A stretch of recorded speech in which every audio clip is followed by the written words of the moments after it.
Good morning, all of you. Today I am taking the topic central bank and its function. As you all know, the apex body in any country is the central bank, which controls, operates, regulates, and directs the entire banking and money structure of the country. So, in India, the central bank, which is called as the RBI, was established on the 1st of April under Reserve Bank of India Act passed in 1934. After independence, it was called as the Reserve Bank of India, which we know as RBI. Now, the central bank performs a number of functions. The first function, which is the most important function, is it is the currency authority. Currency authority means central bank has the sole authority for issue of currency in the country. In India, RBI is the only institute which can issue paper currency notes except 1 rupee notes and coins. These are issued by the Ministry of Finance. Central Bank is obliged to back the currency with assets of equal value. आपने देखा होगा किसी भी note के ऊपर लिखा होता है I promise to pay the bearer. वो प्रॉमिस जो होता है वो जो सेंट्रल बैंक का गवर्नर करता है that is the central bank is obliged to back the currency with assets.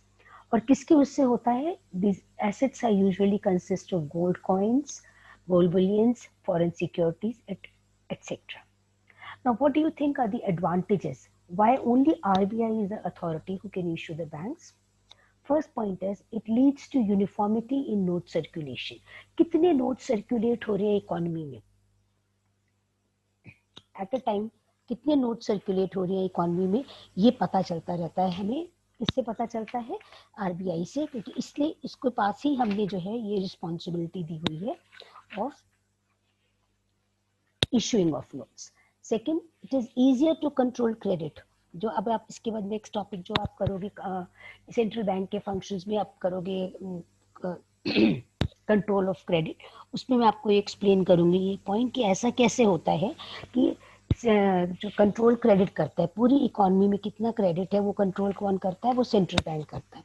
अब अगर ये सारा के सारा फंक्शन एक इंस्टीट्यूट के हाथ में नहीं होता तो कितना क्रेडिट फ्लो कर रहा है इकोनॉमी में, कितना मनी फ्लो कर रहा है, वो असर्टेन करना बहुत मुश्किल हो जाता है. It is easier to control credit when there is a single agency of note issue. ये बहुत क्वालिटेटिव और क्वांटिटेटिव मेजर्स होते हैं जिसको हम यूज करते हैं. ये हम क्रेडिट कंट्रोल में पढ़ेंगे. It enables the government to have supervision and control over the central bank with respect to issue of notes. Central bank कितने नोट्स जो है वो इशू कर रहा है ये गवर्नमेंट को ही पता होता है. और सबसे बड़ी बात जो होती है, it's helps in stabilisation of internal and external value of the currency.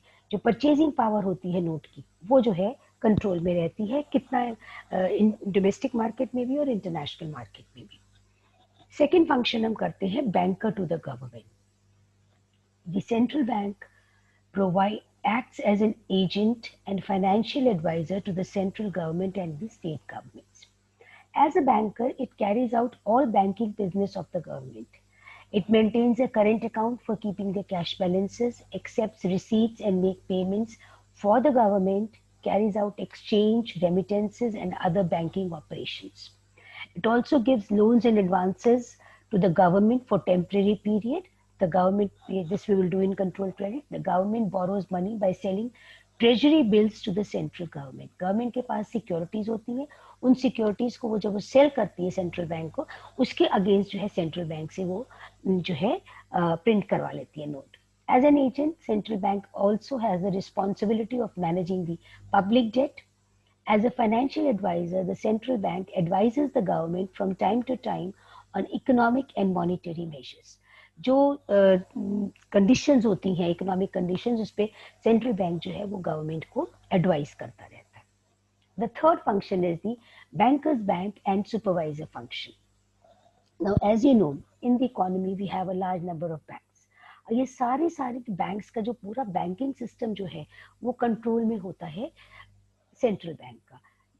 All the commercial banks are under the central bank. Being the apex bank, the central bank acts as a banker to other banks. अगर किसी bank में जो है वो अपनी obligations पूरी नहीं कर पाता तो वो जो है उसके बिहाफ पे सेंट्रल बैंक पेमेंट कर देता है.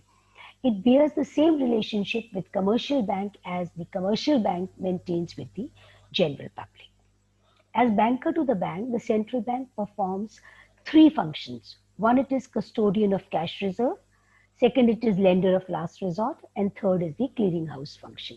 ये तीनों बहुत डिटेल में आपको मैंने क्लास में भी एक्सप्लेन किए थे. मैं थोड़े ब्रीफली एक्सप्लेन करने की कोशिश करती हूँ.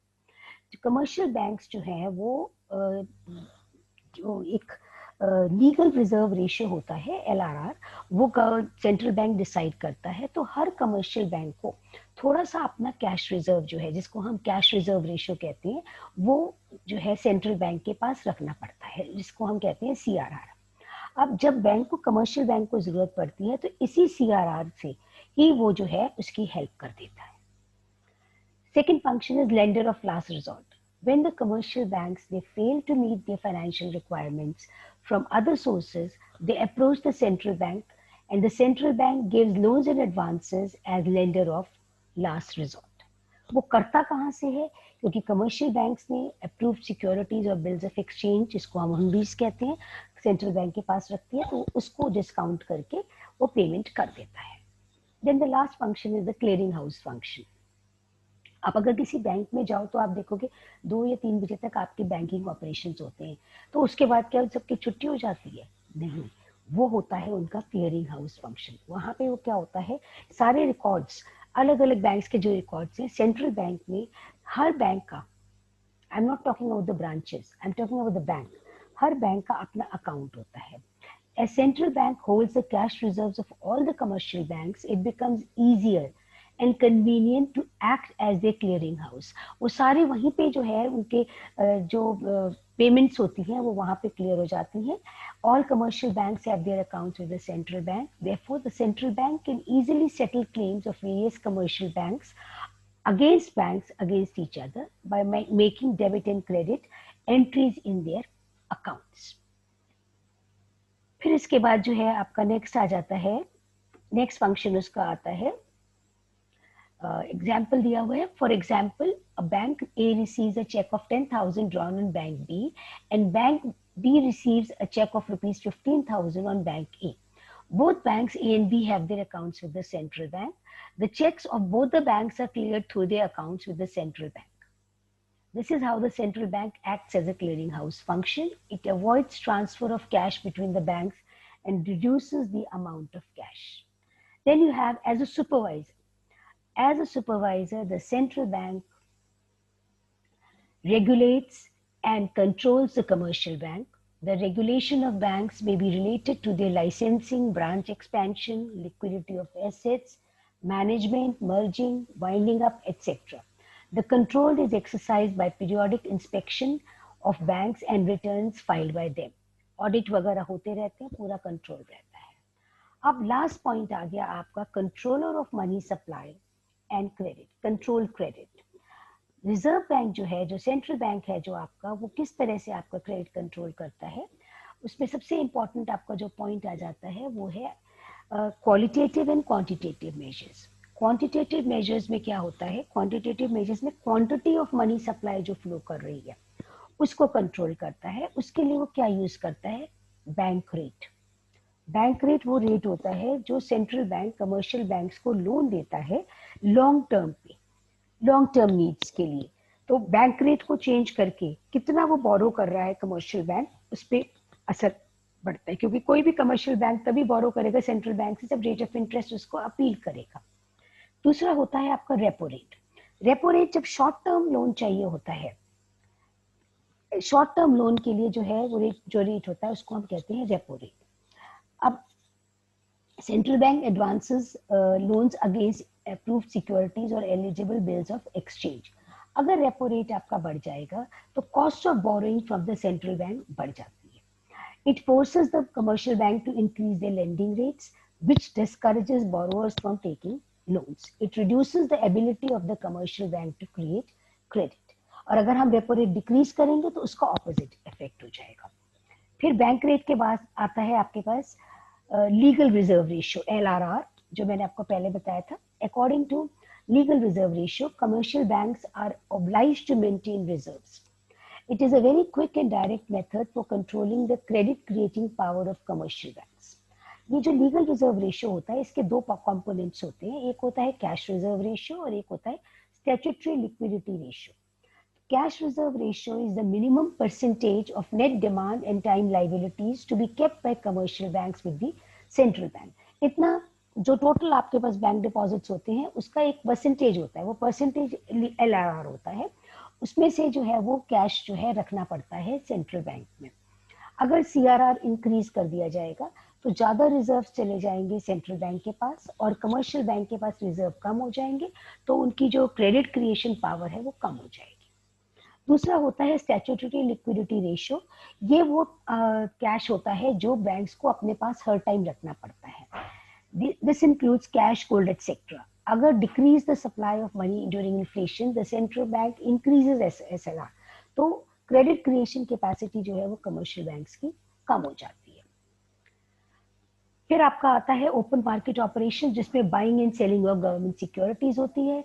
अगर वो सिक्योरिटी कमर्शियल बैंक सेल करती है, अगर सेंट्रल बैंक सिक्योरिटी सेल करती है कमर्शियल बैंक को, तो वो पेपर जो है, पेपर वैल्यू जो है वो कमर्शियल बैंक के पास आ जाती है, लेकिन मनी सप्लाई जो है वो सेंट्रल बैंक के पास चला जाता है.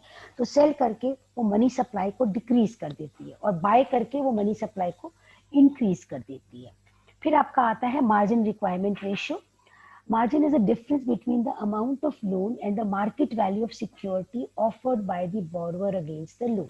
जब आप लोन लेने जाते हैं तो हमें कुछ सिक्योरिटी देनी पड़ती है. कितने टाइम्स वो सिक्योरिटी है आपकी लोन की, इसके हिसाब से होता है.